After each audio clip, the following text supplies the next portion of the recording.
বাগানের কাজ শেষ করে বাসায় আসছি এখন। কালকে হচ্ছে শিম তরকারি রান্না করেছিলাম, লাল শাক ভাজি করেছিলাম, সেটা অল্প অল্প আছে।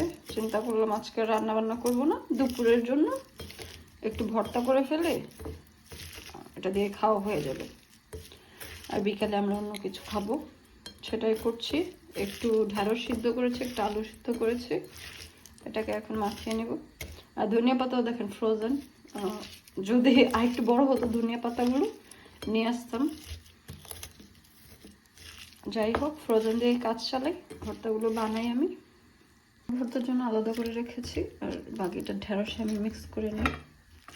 ঢেঁড়সগুলো আর কাটিনি, ছোটো ছোটো কাটাই ছিল।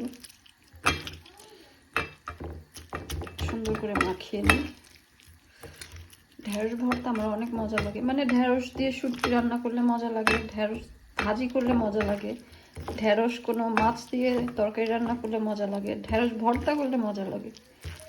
আমি হচ্ছে ঢেঁড়সের পাগল, ঢেঁড়সের সব কিছুই মজা লাগে, মানে ভেজিটেবল আমার সব মজা লাগে এক কথায়।